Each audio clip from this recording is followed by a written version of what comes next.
parents said it's just a get-together when I wasn't invited to my sister's engagement party, so I took off on a solo trip instead. Hours later, my whole family was calling crying. I'm Judith, and I need to get this off my chest because what happened last weekend has completely changed my relationship with my family forever. This is going to be long, but trust me, the ending is worth it. For context, I'm 28 years old, work as a marketing director for a tech startup in Seattle, and I've always been the black sheep of my family. My younger sister, Madison, 25, has been the golden child since birth. She's a nurse, engaged to her college sweetheart, Jake, and can apparently do no wrong in my parents' eyes. Meanwhile, I moved across the country for my career, chose not to have kids yet, and generally live life on my own terms.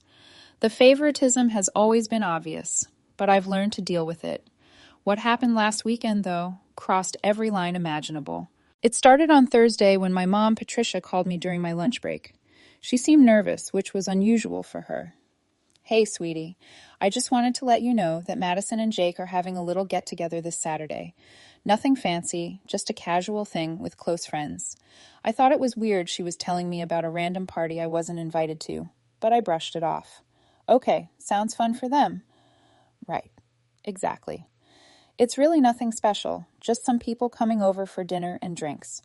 Very low-key. The conversation felt strange, but I didn't think much of it until Friday evening when my cousin Emma called me absolutely livid. Judith, please tell me you're kidding about not going to Madison's engagement party tomorrow. My blood turned to ice. What engagement party? The one your whole family has been planning for months. The one with a catered dinner, professional photographer, and custom decorations. The one where Jake's parents flew in from Denver and your extended family is driving hours to attend. I sat down heavily on my couch, processing this information. Emma, my mom specifically told me it was just a casual get-together with close friends. Judith, there are 60 people invited. I have the invitation right here. It says, join us for an elegant evening celebrating Madison and Jake's engagement. This is not casual. After Emma sent me photos of the elaborate invitation, complete with gold foil lettering and RSVP cards, I called my mom back. My hands were shaking as I dialed. Mom, I just found out about Madison's actual engagement party tomorrow. There was a long pause. Oh, honey, like I said, it's really just a small gathering. 60 people is not small. There's catering, decorations, and a photographer. Why wasn't I invited to my own sister's engagement party? Another pause.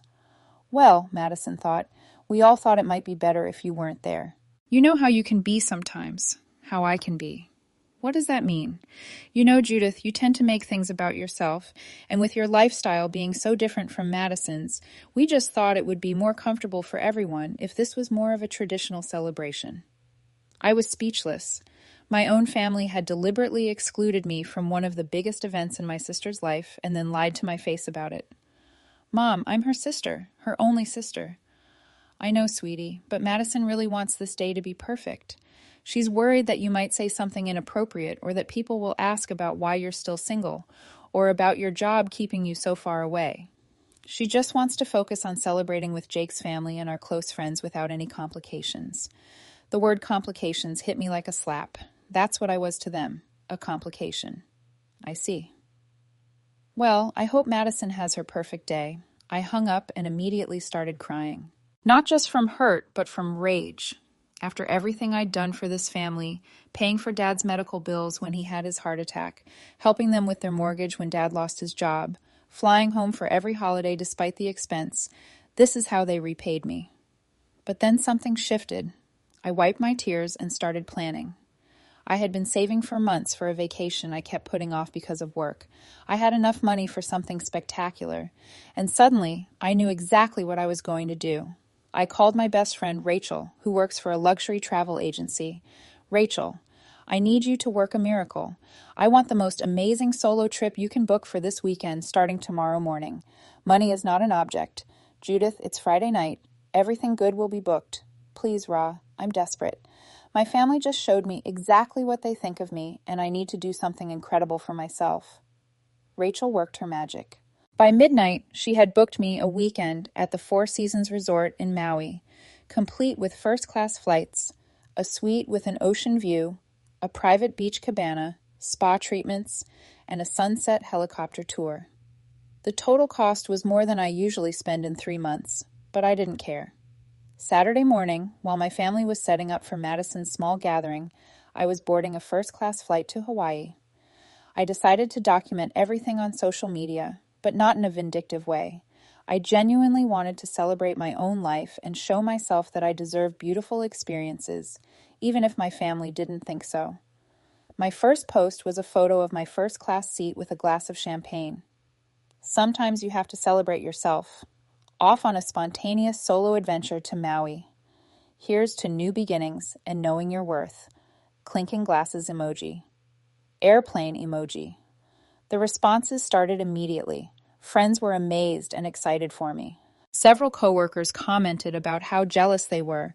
My college roommate Jessica wrote, "This is why I love you, Judith. Living your best life." When I landed in Maui, I took a photo of the resort entrance with its stunning tropical landscaping. Paradise found. Sometimes the best company is your own. Hachames. Solot travel and Maui life. Living my best life. The suite was incredible.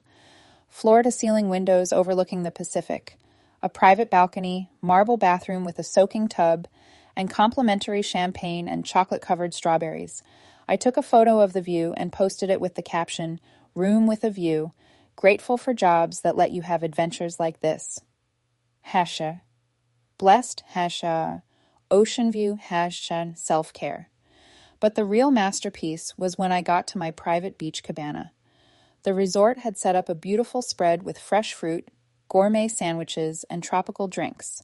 I was wearing a new sundress I bought at the airport boutique. My hair was blowing in the ocean breeze, and the sunset behind me was absolutely magical. I asked another guest to take a photo of me, raising my glass to the camera with the ocean and sunset in the background. I looked genuinely happy, which I was, and absolutely radiant. Cheers to the most beautiful Saturday evening. Nothing like a sunset in paradise to remind you that life is gorgeous. Sometimes the best parties are the ones you throw for yourself. Posted it around 6:00 p.m. Hawaii time, which was 9:00 p.m. Pacific time back home, right when Madison's engagement party would be in full swing. My phone service was working perfectly thanks to my carrier's international plan, though I knew I'd probably face some hefty roaming charges for all the calls I expected to receive once people saw the post. Within minutes, my phone started buzzing with notifications. Friends and acquaintances were liking and commenting. My boss commented, "Judith, this looks incredible. You deserve this." My neighbor wrote, "Living vicariously through you right now." But then I started getting different kinds of notifications. The first was from my cousin Emma. "Wait, Judith, are you seriously in Hawaii right now? While Madison's party is happening, then my Aunt Linda, Judith, honey, are you okay? Your mother is asking about you." But the flood really started when people at Madison's party began seeing my posts. You see, what my family hadn't counted on was that many of the guests were also my social media friends. Jake's sister Amy, several of my high school friends, some family friends who had known me since childhood. They were all at the party and also seeing my posts in real time on their phones. I had a public Instagram account, and most of these people had been following my posts for years. I found out later what happened next from Emma, who texted me updates throughout the evening since she was one of the few people who knew the real story about my exclusion.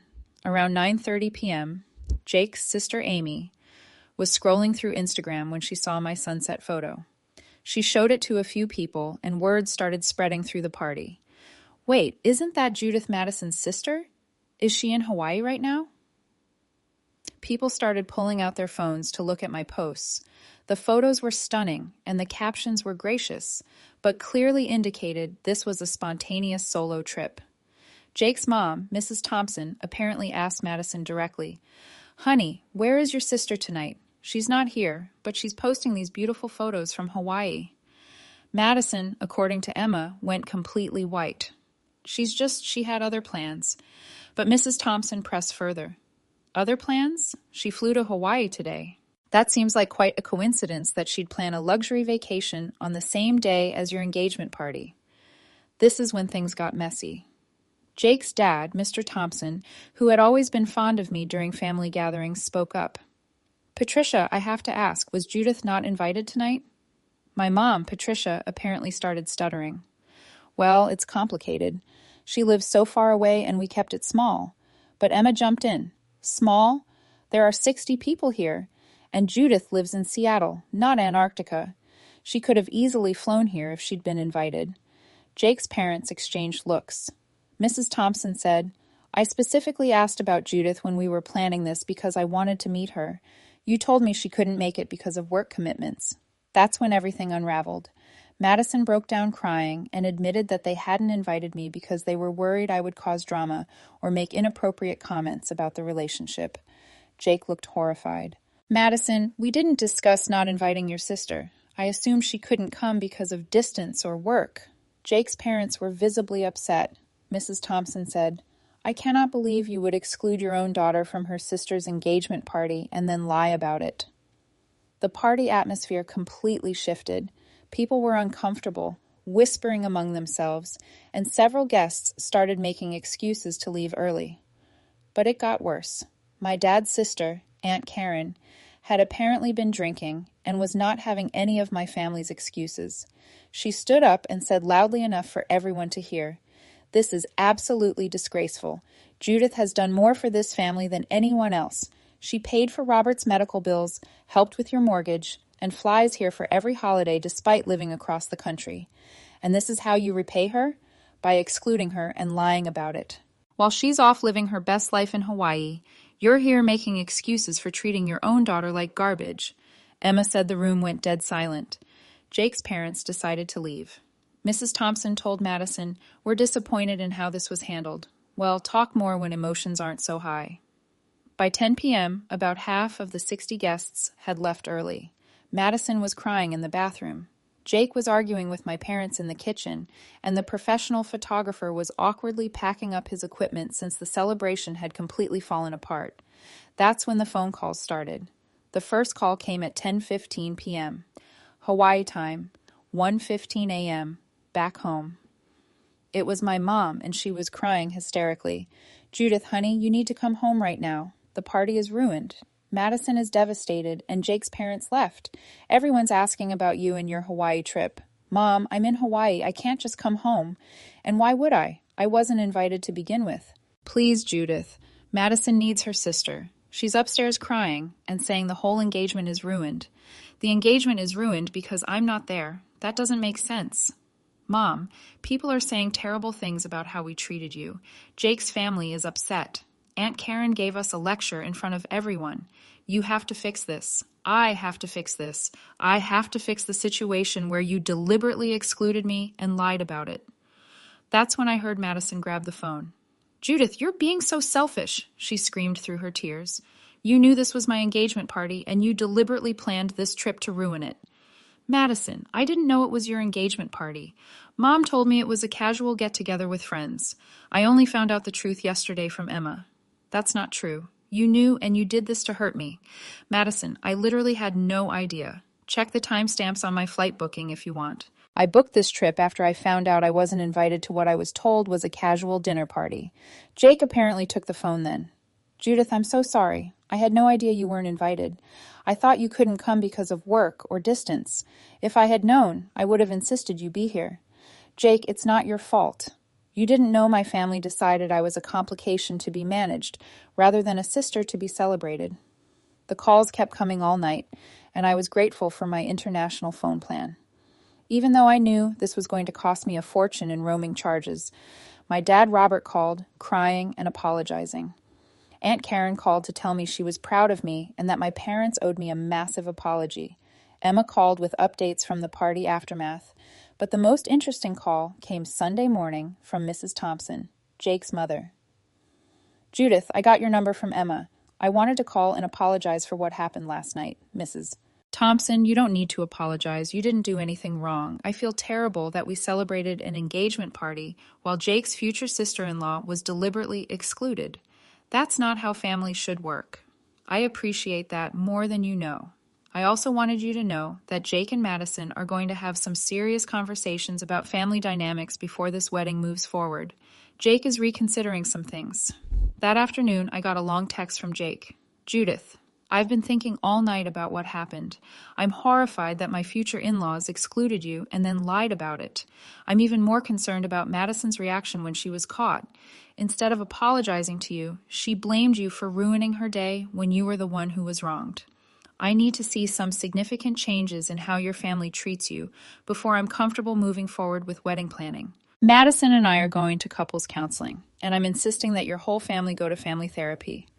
What happened last night was not okay, and I won't be part of a family that treats people this way. I was stunned. Jake was actually standing up for me in a way my own family never had. Meanwhile, my social media was blowing up with support. People were commenting on my posts with messages like, "You look so happy," and "This is what self-care looks like." Several friends had figured out the timing and were subtly supportive, commenting things like, "Good for you for choosing yourself." The best part was that I genuinely was having an amazing time. The helicopter tour on Sunday was breathtaking. I saw whales from the air, flew over volcanic landscapes, and watched the sunset paint the ocean in incredible colors. I posted a photo from inside the helicopter with a caption, "Sometimes you have to rise above to see how beautiful life really is. Grateful for this perspective." Helicopter tour, now to Maui magic and a new perspective. Monday morning, as I was getting ready to head to the airport, I got a call from Madison. She wasn't crying this time, but her voice was small and defeated. Judith, Jake says he's not sure about the wedding.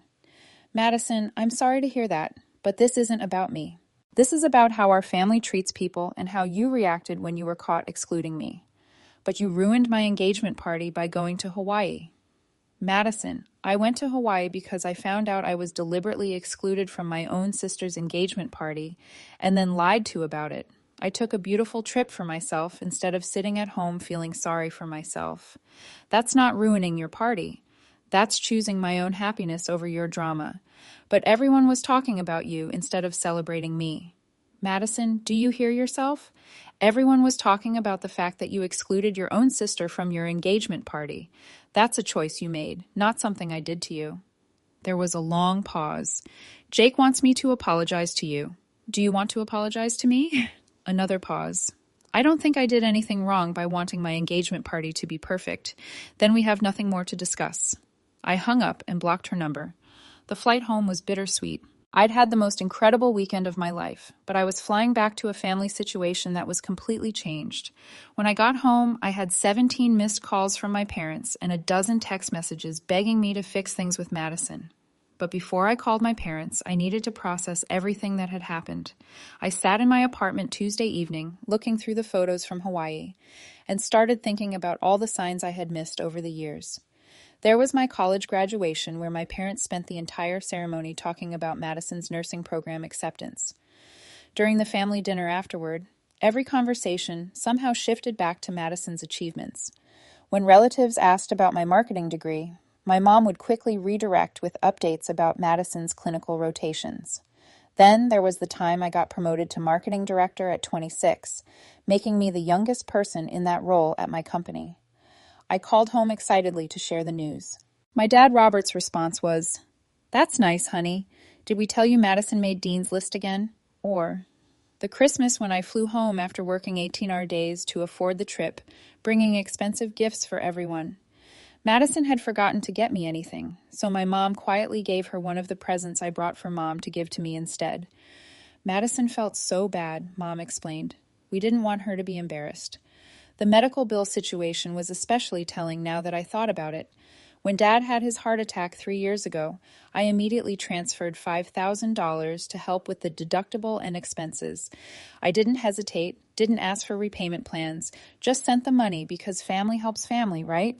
But 6 months later, when I was struggling with my own financial crisis after my car was totaled and insurance lowballed me, I asked if they could help with a temporary loan of $2,000.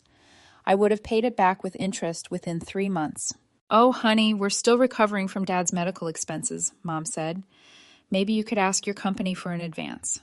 2 weeks later, Emma mentioned that my parents had given Madison $3,000 to help furnish her new apartment with Jake. "They're so generous," Emma had said. Madison was stressed about moving in together and having nice furniture for Jake's parents to see. I had taken out a credit card cash advance to fix my transportation situation, while my parents furnished Madison's love nest. The mortgage situation was even worse in hindsight. 2 years ago, Dad lost his job in a company layoff. They were 3 months behind on mortgage payments and facing foreclosure proceedings. I emptied my entire emergency fund, $12,000, to catch them up and give them breathing room. "Judith, you saved our home," Dad had said with tears in his eyes. "We'll pay you back as soon as I find work." Robert did find work, a good job making even more than his previous position. But instead of paying me back, they used their renewed financial stability to throw Madison an elaborate graduation party when she finished nursing school. The party cost at least $8,000. I knew because Emma helped with planning and mentioned the catering budget alone was $4,000. When I gently asked about repayment after seeing the party expenses, Mom got defensive. "Judith, we're still getting back on our feet. And Madison's graduation was a once-in-a-lifetime event. Surely you understand that. Madison's graduation was once in a lifetime, but my financial sacrifice to save their home was just expected family duty." Apparently, the pattern was everywhere once I started looking. Every holiday I flew home, spending money on flights I could barely afford as a young professional, building my career. Madison drove 2 hours from her apartment, spending maybe $40 in gas. But somehow I was the one who never made time for family because I lived further away. When Madison was stressed about her nursing boards, I spent weeks on the phone with her every night, helping her study and providing emotional support. When I was dealing with a nightmare situation with a previous boss who was sexually harassing me, I called home for support and was told, "Well, maybe you should consider whether moving so far from family was worth it if your job situation is so difficult." They didn't offer to help me find a lawyer, didn't express outrage on my behalf, didn't even ask follow-up questions about what was happening. Instead, they used my crisis as evidence that my life choices were wrong. But when Madison had conflict with a difficult patient's family at the hospital, the entire family rallied around her. Robert researched her rights as a healthcare worker. Mom called the hospital administration to complain, and they spent family dinner discussing strategies for dealing with workplace challenges. Same type of problem. Completely different levels of support. Even my career success was somehow problematic. When I was featured in a local business magazine for my innovative marketing campaign that increased our company's client base by 40%, I excitedly sent the article to my family. Madison's response was, "Must be nice to have a job where you get attention for your work. As a nurse, I save lives every day, and nobody writes articles about me." My parents' response was to share Madison's comment and add, "Madison has such a humble heart. She serves others without needing recognition." My professional achievement became evidence of my vanity compared to Madison's noble selflessness. The dating situation was another area where the double standards were glaring. I had been single for a year after ending things with my ex-boyfriend David, who wanted me to move back to our hometown and give up my career to start a real life together. I chose my career and my independence. My family's reaction was constant pressure about my biological clock, suggestions that maybe I was too picky, and gentle hints that successful women sometimes have to compromise to find love. Meanwhile, Madison dated Jake for 6 months before they moved in together, got engaged 8 months after that, and was celebrated for knowing what she wanted and not wasting time when you find the right person. Same life choices framed completely differently, based on which daughter was making them. The more I thought about it, the more I realized that this engagement party exclusion wasn't an anomaly. It was a culmination of years of being treated as a supporting character in my own family story. I was the daughter who could be counted on to provide financial support, emotional labor, and crisis management, but who couldn't be trusted to behave appropriately at important celebrations. I was reliable enough to save their house, but too embarrassing to include in family milestones. That realization was actually liberating. I had been trying so hard to earn their approval and equal treatment, but the game was rigged from the start. Madison would always be the beloved daughter who could do no wrong, and I would always be the problematic one whose contributions were expected, but whose presence was conditional. Wednesday evening, Emma called with more details about the aftermath of the party. Judith, you should know that people are still talking about what happened. Not in a gossipy way, but people are genuinely concerned about how you were treated. What do you mean? Well, Jake's Aunt Jennifer pulled me aside at the grocery store yesterday. She said she's been thinking about the party all week and feeling sick about it. She kept saying, that poor girl was in Hawaii posting these beautiful, happy photos while her family was celebrating without her. How could they exclude their own daughter? Emma continued, and Mrs. Rodriguez from church approached your mom after service Sunday. She said she saw your Hawaii posts and wanted to know why you weren't at Madison's party. When your mom gave some vague excuse about distance and timing, Mrs. Rodriguez said, Patricia, that girl flew to Hawaii on the same day as the party. She clearly could have flown here if she'd been invited. How did Mom respond to that? According to Aunt Karen, who was standing nearby, your mom just changed the subject and walked away. But Mrs. Rodriguez told several other people, and now there's this undercurrent of people questioning how your parents handled the whole thing. This was interesting. The social consequences were extending beyond just Jake's family being upset. The broader community was starting to see the situation for what it was. There's more. Emma said Jake's cousin Mike, who's getting married next spring, specifically asked his fiancée to make sure you get an invitation to their wedding. He said, after seeing how Jake's future sister-in-law was excluded from the engagement party, I want to make sure we don't accidentally overlook anyone important. That's really thoughtful of them, Judith. People are seeing this as a cautionary tale, like everyone's examining their own guest list now, to make sure they're not excluding people who should be included.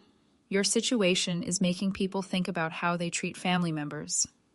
The ripple effects were bigger than I had imagined. My family's dysfunction was becoming a community conversation about how families should treat each other. Thursday brought another revelation when my college friend Jessica called. We had been dorm mates freshman year and stayed in touch through social media, but we hadn't talked in months.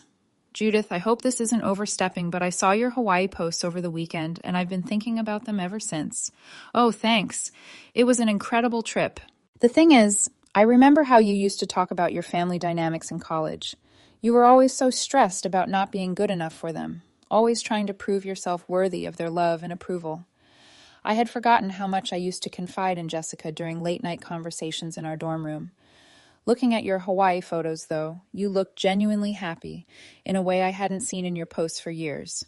And then I figured out the timing with your sister's engagement party, and it all clicked into place. What clicked? Judith, you literally chose yourself over their dysfunction. You could have spent that weekend being miserable about being excluded, but instead you gave yourself the most beautiful celebration. You looked radiant in those photos because you were finally putting your own happiness first. Jessica's perspective was enlightening. She was right that I had looked different in those photos, not just because of a beautiful setting, but because I was genuinely celebrating myself instead of trying to earn someone else's approval. I've been thinking about this a lot, Jessica continued, because I've been in a similar dynamic with my own family. Not as extreme, but that same feeling of constantly trying to prove you deserve their love. Seeing you choose yourself so beautifully made me realize I need to make some changes too. Really? I've been dating this guy my parents disapprove of because he's not in a traditional career path.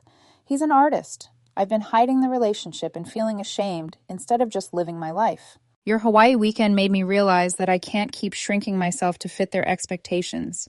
That's amazing, Jess. I'm telling my parents about Marcus this weekend, and if they can't be happy for me, that's their choice. But I'm not hiding my happiness anymore just to make them comfortable. It was incredible to hear that my decision to choose myself had inspired someone else to do the same. Maybe there was something bigger happening here than just my personal family drama. Friday evening, I got an unexpected text from Jake. Judith, would you be willing to talk? I know this is a weird situation, but I'd really value your perspective on some things. I called him back, curious about what he wanted to discuss. Jake, how are you holding up with everything? Honestly, not great. I've been doing a lot of thinking this week about family dynamics and how people treat each other, and I keep coming back to what happened at the engagement party. I'm sorry this has been so stressful for you. Judith, can I ask you something directly? Has your family always treated you this way? I paused, considering how honest to be. What do you mean exactly? I mean, have you always been the one who gives more than you receive? The one who's expected to accommodate everyone else, but isn't accommodated in return? Why do you ask? Because I've been thinking about all my interactions with your family over the past 2 years, and I'm seeing patterns I didn't notice before. Jake went on to describe observations that were painfully accurate. He had noticed that I was the one who always traveled for family events while Madison was accommodated. He had seen that conversations about my achievements were quickly redirected to Madison's. He had observed that I was consulted for advice and financial help, but wasn't included in celebrations and milestones. The engagement party wasn't an isolated incident, was it?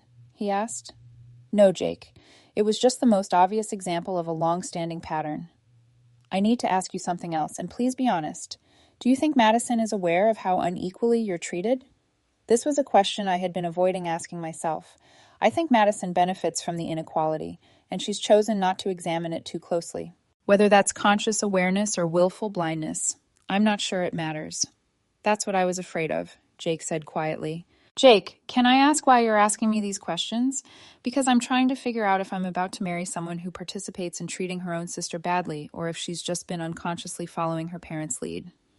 And I'm realizing it might be the former. What makes you say that? Her reaction when she got caught excluding you. Instead of being horrified and apologetic, she was angry at you for ruining her party by living your life. That wasn't the response of someone who made an innocent mistake. That was the response of someone who thought she had the right to exclude you and was angry about facing consequences. Jake was seeing the situation more clearly than I had expected. And the more I think about it, he continued, the more I realize she's never once mentioned feeling bad about how your family treats you. She's never advocated for you or questioned whether things are fair. She just accepts the benefits of being the favorite and doesn't think about the cost to you. Jake, I don't want to be the reason your relationship ends. Judith, you're not the reason. Her character is the reason. The engagement party just made it impossible to ignore. After we hung up, I realized that Jake's questions had helped me clarify something important. This wasn't just about my parents' favoritism anymore. Madison was an adult who had chosen to participate in excluding me and had shown no remorse when caught. That said something significant about who she was as a person.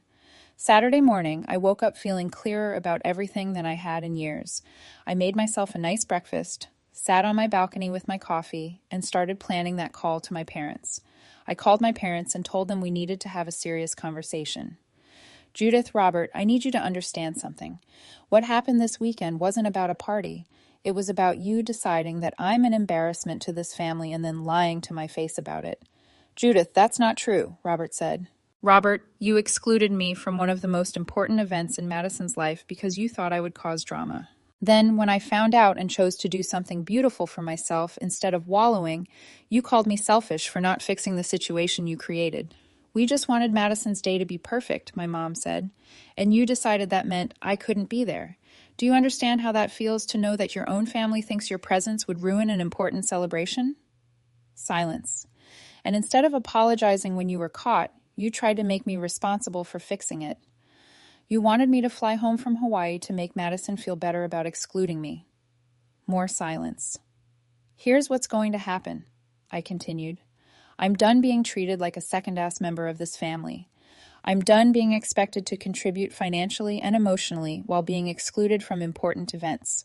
I'm done being called selfish when I prioritize my own well-being over your drama. Judith, what are you saying? My mom asked. I'm saying that until you can acknowledge what you did wrong and make genuine changes. I'm not participating in family events. I won't be coming home for holidays. I won't be contributing to family expenses, and I won't be available for crisis management. You can't be serious, Robert said. I'm completely serious. I spent this weekend in paradise, being celebrated by strangers at a resort while my own family was excluding me from a party. That told me everything I need to know about my priorities. The aftermath has been interesting. Jake postponed the wedding indefinitely. He told Emma that he can't marry into a family that treats people the way mine treated me, and he's not convinced Madison understands why what she did was wrong. Some extended family members have reached out to tell me they're proud of how I handled the situation. Others have tried to pressure me to be the bigger person and reconcile with Madison. My parents have been alternating between apologizing and trying to guilt me into coming home. Madison has been posting sad quotes on social media about family betrayal and people who abandon you when you need them most. But here's the thing, I've never felt better about myself. That weekend in Hawaii wasn't just a vacation. It was a declaration that I value myself enough to choose my own happiness over other people's dysfunction. I spent years trying to earn love from people who had already decided I wasn't worth celebrating. Now I'm planning more solo adventures. I'm setting boundaries with my family that I should have set years ago. I'm focusing on the relationships in my life with people who actually want me around. My boss promoted me last week, partially based on the confidence and self-advocacy skills I've been displaying lately. My friends keep telling me I seem different, happier, and more self-assured. 3 months later, Jake and Madison broke up. Jake told Emma that the engagement party situation opened his eyes to a lot of dynamics he hadn't noticed before, and Madison's inability to take responsibility for her actions was a deal breaker for him. Madison blamed me for the breakup, of course. But Emma told me that Jake said his decision had nothing to do with me and everything to do with Madison's character and our family's dysfunction. My parents have been begging me to come home and help Madison through the breakup. They say she needs her sister. I told them Madison made it clear that she only needs her sister when it's convenient for her. When she actually wanted to celebrate something important, she decided I was too much of a complication to include. I'm planning another solo trip next month, this time to Italy. I'm going to eat incredible food, tour ancient ruins, and celebrate the fact that I finally learned to love myself enough to walk away from people who don't value me. Sometimes the best revenge isn't getting back at people who hurt you. Sometimes it's living such a beautiful life without them that they can see exactly what they lost when they decided you weren't worth keeping around. My Hawaii photos still get comments from friends saying how happy and radiant I look because I was happy. For the first time in years, I was choosing myself over my family's drama, and it felt incredible. That weekend taught me that I don't need my family's approval to celebrate my life. I can throw my own party, book my own adventures, and create my own happiness. And honestly, the view from Hawaii was much more beautiful than whatever drama was happening at Madison's engagement party.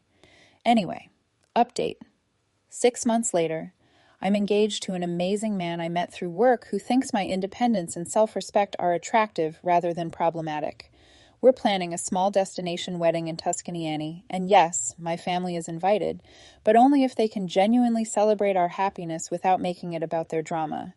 The irony isn't lost on me that while Madison's engagement imploded because she couldn't treat her own sister with basic respect, I found love with someone who values exactly the qualities my family considered complications. Sometimes the best thing that can happen to you is being excluded from the wrong party because it frees you up to find the right celebration.